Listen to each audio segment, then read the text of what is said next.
Who out of the two of you is funnier? I would probably say him. I think we both have our unique sense of humor. We send We're a lot of similar. reels That's true.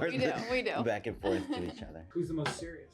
I'd say she's probably more serious. Yeah, at least here. Right. Okay, fair. Who's more outgoing? Definitely him. He hosted a radio show. I would say probably me, but I'm sort of a In a public setting. in a public setting. Although I'm like a, what do they call it? A extroverted introvert. Yeah.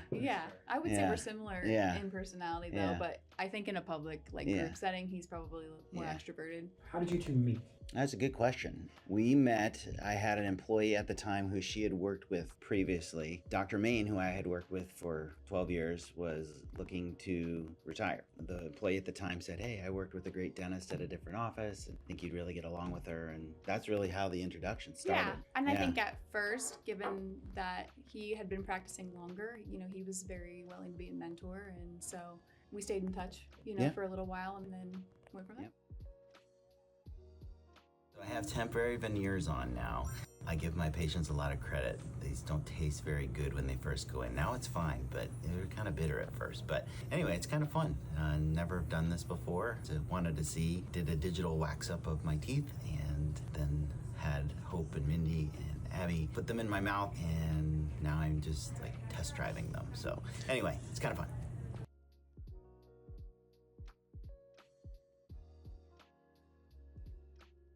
The root canal procedure itself for the patient's experience is actually pretty similar to a filling, and I think a lot more patients can relate to a filling than they can to a root canal. Root canals in particular, I think a lot of patients have a negative connotation to that. Usually the pain leading up to the root canal is actually what most people relate to the pain associated with the root canal, because when you're in a situation where you need a root canal, sometimes it can be pretty intense. You can have facial swelling, you can have a lot of pain that's preventing you from sleeping, eating, working, and I think that might be what patients think they're going to experience when they go get a root canal. What made me want to become a dentist? Well, that's a pretty easy answer. In the 7th grade, I had a football coach who was awesome and he would coach us after school. He was a dentist and I thought, wow, what a great gig. He can work in the morning, early afternoon, and then come and coach football in the afternoon.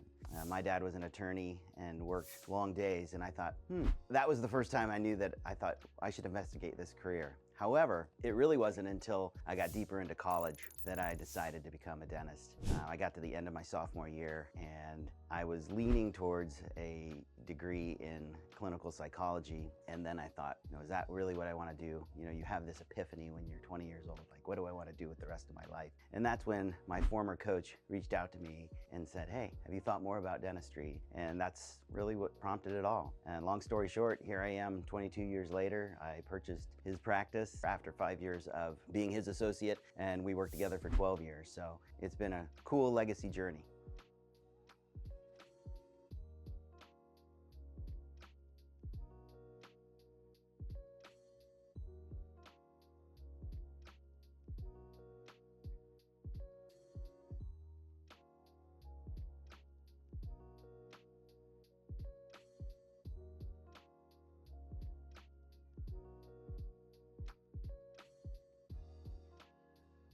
Dang it, I was always the one behind the camera. This isn't fair.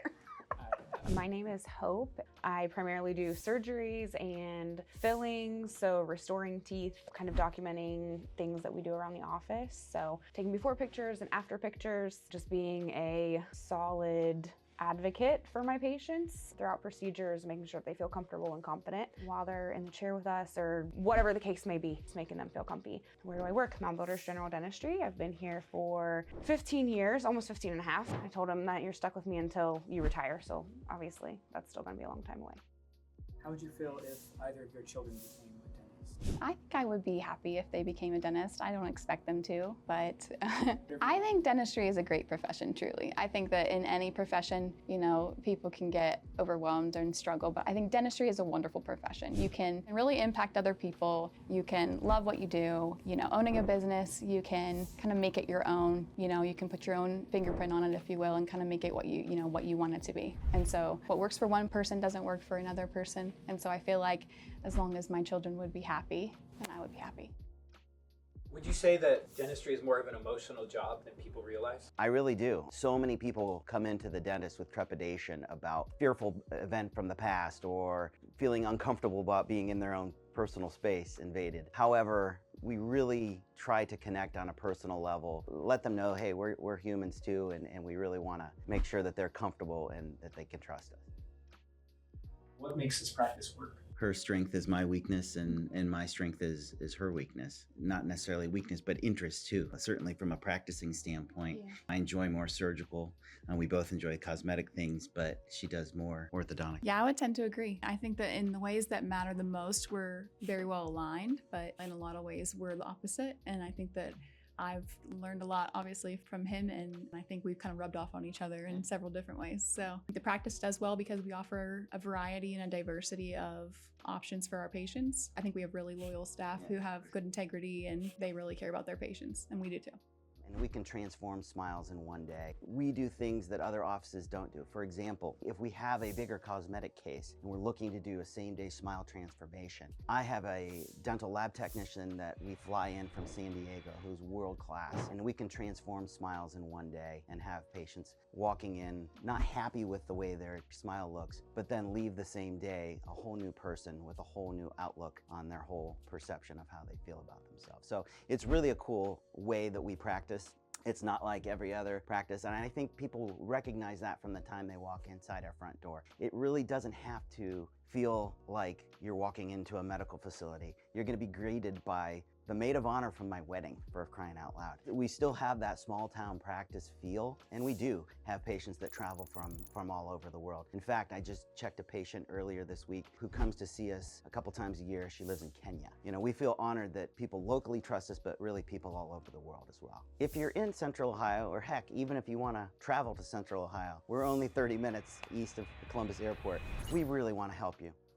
I need a new dentist. Okay. What should I look for? I would look for someone who keeps up to date on technology and someone who you can see consistently, that you feel like you can really build a relationship with. A practice that's established, I think, is really important, so that you don't see one person one time and then maybe you don't ever see that person ever again. Someone that will listen to you, someone that you can trust. Maybe read reviews if you're looking into different dentists, just to try to get a feel for, you know, what you're going to experience. Ask family and friends. You know, oftentimes you can get a good referral that way. Why here? My name is Annie. I'm the insurance coordinator here at Moundbuilders General Dentistry. Moundbuilders, we're a great small practice here in Newark. We know every patient. Patients that walk in the door are people that we know, people that we see around the community. They're old friends, old teachers. It's just nice. It's a very small, welcoming practice, and we just enjoy taking care of our patients. Well, I started when I was in high school. I went to a dental assisting program that was 2 years long, and I was super grateful for it. Shadowed at some other offices that just weren't it. I was kind of like, maybe dentistry is not my jam. Then I went to another office and had a great experience and would shadow there 2 or 3 times a week. They offered me a job and I accepted it. And then in the middle of all of it, I interviewed here. And I remember going to that doctor and being like, so Dr. Jump offered me a job. And he was like, you should take that opportunity. He said he can do more for your career longevity than I can. And I was like, I appreciate you being completely honest. And then I met Dr. Jump and started working with him when I was in high school. And I've gained so much knowledge and confidence and in my personal and professional life.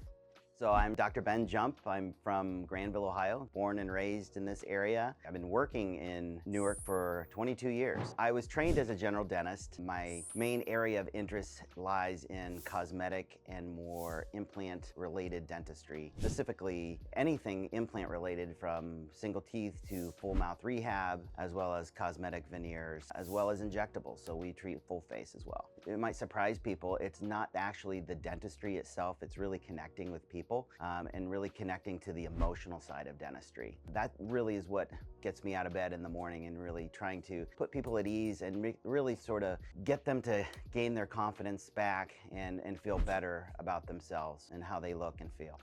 I love taking care of all my patients. I am a treatment coordinator at Moundbuilders General Dentistry for Dr. Jump and Dr. Robertson's office. I've been here 17 years. Started out as his dental assistant and worked my way up to treatment coordination and scheduling. I'm very passionate about what I do for them. I love taking care of all my patients.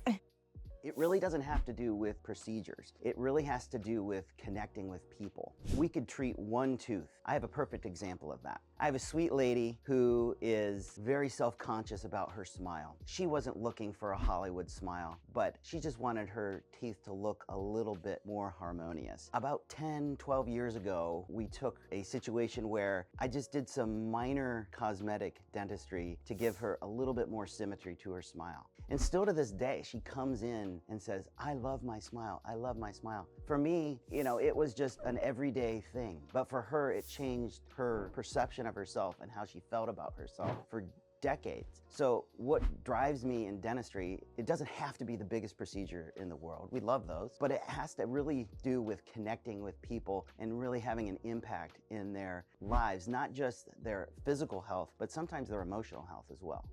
I'm Taylor. I am the orthodontic assistant at Moundbuilders General Dentistry. I've been here a little over 2 years now. I came here because I have a passion for helping people with their confidence and their smiles and things, so ortho really drew me to dentistry. I've seen people's confidence change completely with just very minor changes in their smile.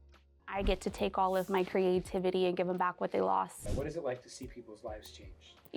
For me as an expanded functions assistant, it's incredible to see somebody come in and they have, large decay in the front of the mouth, or they have broken, chipped anterior teeth and things like that. And they come in and I get to take all of my creativity and give them back what they lost. And it is emotional for me as well as it is for them, because they get their confidence back when they leave the office, and that's heartwarming.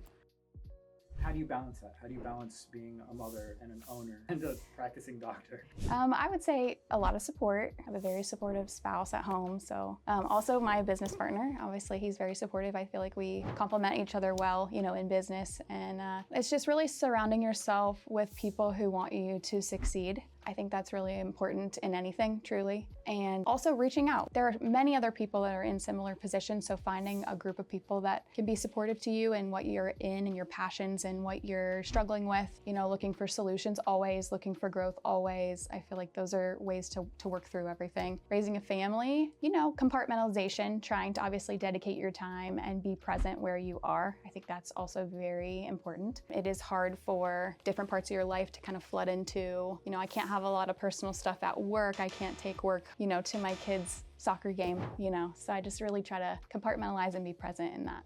Is there any truth to my fillings are making me sick? That's a great question. The reality is no. If you have a silver filling in your mouth, and I think that's usually where people get concerned about the type of material that they have in there. If you have a silver filling and it has mercury in it, mercury is more of a problem when it's in its liquid form or in its vapor form, but when it's in a solid form, it actually is more stable. You're actually at a higher risk in certain situations when we remove those fillings for you. We have to take special precautions to make sure that all of that mercury vapor is contained in our suction units so that no one's exposure is at risk. But no, your silver fillings are not making you sick. They're not going to cure any autoimmune disorder that you might have. We get those questions a lot, but really there isn't any science behind those statements. We have to establish trust. And I think that being transparent with people and with expectations and just being who we are, and that's our whole purpose, is to fuel you with knowledge so you can make the best educated decision for yourself and for your family or for your financial predicament, whatever that looks like. But then knowing that you're not going on this journey alone, because a lot of the things that I'm doing they're not quick fixes. So it's something that we're talking, 3, 6, 10-month processes that, they know when they first come in for a consult. Typically they would meet me, or, I have another teammate that I work alongside with, but then I come back and I'm the contact for making sure that we have everything, making sure that they don't have questions, whether that's email communication or phone calls, or just bring them in for a consult just to be like, hey, this is what it's going to be like. And I think that patients appreciate, knowing that they're heard and that they have a support system here. It's life-changing, and, you get to smile at the end of it. But the type of care and the type of dentistry that we're doing, we really feel is world class, and we can transform smiles in one day. We really want to help you. We're sort of a diamond in the rough. We're proud of the care we offer. Obviously, I chose to practice in my hometown, but the type of dentistry that we're doing really is the things that you're seeing all across the country and the high level care. If you're in Central Ohio, or heck, even if you want to travel to Central Ohio, we're only 30 minutes east of Columbus Airport. So your dad was a lawyer. Yeah. What did he think about your trip into dentistry? Oh, he was all for it. I don't think he really wanted me to be a lawyer. My mom was a nurse, and I think that really prompted my healthcare interest. She was very passionate about being a nurse. And so that really inspired me to even investigate the healthcare profession. But then working with Dr. Main and being a coach with Coach Main, it was an easy decision. And I was fortunate. I think a lot of people, when they're finishing school, they really don't know what they're going to get into. And so I was fortunate that I could come back to my hometown, work with people I know. I mean, in fact, like my first day here on the job, I saw my high school physics teacher, right? So, I mean, it's sort of a cool story to be able to have life come full circle. And really now, here I am 22 years later. Both of my kids have graduated from the same high school that my wife and I graduated from. And so we're sort of the next generation in what my wife and I did 30 years before. I have been here for 18 years now at Moundbuilders General Dentistry, and Dr. Jump brought me into this practice years ago. I've known him for a very long time before that, and it's a good fit. I love my coworkers. We're all a small family ourselves. It's fun to come to work and see everybody every day. Helping people with their smile really does affect their emotional well-being. The perfect example I can talk about, I have a friend who has been one of our sales reps for nearly 15 years. He would smile, and every time he'd smile, he'd go and cover his mouth really quickly, or he'd go this. And I asked him one day, after knowing him for a while, I said, "Why do you do that?" He said, "I played soccer in high school and I injured one of my teeth, and one of my teeth looks darker, and I was really embarrassed about how it looked." So I told him, I said, we can help with that. So we did a cosmetic veneer case for him. Thankfully, he's still my sales rep. He loves his smile. But it's so cool because every time he comes in, he doesn't do that reflex, and almost stopped it instantaneously. And it's so cool to see, because we've known each other for so long. I look back to those original pictures just to see his smile now transform, and he's so happy. And it really has helped him with his job too. So being able to have a smile, even though he's selling to dentists, I think it goes a long way. And I felt really honored that, of all the dental offices in Central Ohio that he could choose, he chose me, and really, really meant a lot to me. So that's one of the stories I love, and those are the sort of cases that we love to tackle. Again, it doesn't have to be the biggest case in the world. Sometimes it's just doing something that's really important to someone, and it could be one tooth, but really connecting with people is really what I aim to do. Consultations can be done several ways. The most common way is to do them face-to-face here in the office. We are able to do virtual consults if someone is unable to travel. Certainly we can FaceTime. It can be something simple. If someone has trepidation about even just sitting in a dental chair, we have a consultation room. We sit in comfortable chairs. If you just want to talk about Ohio State Buckeyes, that's fine too. We can make that so that you are comfortable and you feel like you're heard. There does come a time when, if you're interested in learning more about how we can improve your oral health, we do need to do examinations and things like that. And sometimes that involves x-rays and clinically looking inside your mouth. With all of that said, certainly if you just want to get a feel for what we're like and what the practice is like, certainly consultations are the way to go. My most rewarding thing to do from a procedural standpoint has less to do with the procedure and more to do on the impact that it's going to have on the patient. And it can be something as elaborate as a full set of veneers, or it can be someone who isn't able to eat anything because of the condition of their teeth, and give them a whole jaw full of teeth that they're able to enjoy food again and taste food again. We're happy when our patients are happy. So, what they tend to notice the most impact with are the things that, like he said, they restore function or they provide an aesthetic outcome that the patient is looking for. So I personally enjoy dentistry, even if it's a back tooth and it's a filling, but at the same time, I know that the patient might not value that like they would if we obviously fixed a tooth they broke or took their braces off. We're in it for the relationships. So, anything that strengthens those relationships with our patients, I think that's probably what we're going to answer. Should people keep their toothbrush covered or uncovered? Uncovered, I would say. You don't want it to harbor bacteria. Anything that's in a very moist environment, especially all day, it can start to get really gross. You know, you want to change those heads on those toothbrushes frequently, and I think you're going to have to change them a lot more often if you're keeping it damp. Dental insurance isn't what it used to be. And so I think what we know and what we see every day and in our profession is that dental insurance is really kind of like a coupon, and that it really is a little bit helpful, but it's not like it was in like the 80s or 90s when it covered a majority of the treatment. You know, if you're expecting it to pay for everything, I think patients are always disappointed in that. They're disappointed that they pay for something that perhaps they can't use right away or has a lot of limitations on it. And so I would say kind of think outside of dental insurance being the only way to go, because we do have an in-house membership plan for our patients. It builds into it several visits a year, x-rays, things like that. You know, provides an emergency visit in it. You know, if something unexpected happens, they do get a percentage off of their treatment if we have treatment that we find is needed. And so I think there are other ways to get the care you need than to rely on dental insurance. But now I'm trophied up, I'm saying like bing, bop, boom, boom, boom, bop, bam. The type of shit I'm on, you wouldn't understand. What is the best football team out here in Ohio?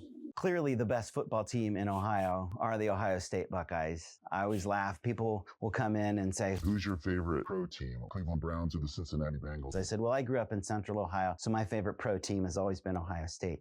Hopefully, they weren't getting paid back when I was a kid. I mean, they get paid now. But yeah, certainly the Ohio State Buckeyes, without a question, the best team in the country. Go Bucks. What's better, an electronic toothbrush or a regular toothbrush? I certainly would consider how you're using it. User error could always be involved, right? What works in one person's hand, it might be different than another. But at the same time, research does support that an electric toothbrush does a better job. I would say electric toothbrush, definitely. If you're a new patient and you're not having any sort of dental emergency, you will start with our dental hygienist. We will do some charting. We look at gum health. We look at dental health. We look at airway health, and we look at cosmetic health. After, the dental hygienist will call me and I will spend a good 20-30 minutes with you oftentimes on that new patient, just to really get to know you, establish what your goals are, see if there are any problems that need addressed, and we can help work through some of those issues. As an established patient, if you have work that needs to be completed, if I'm the one who diagnoses the treatment, I'm the one who's going to be completing the treatment for you.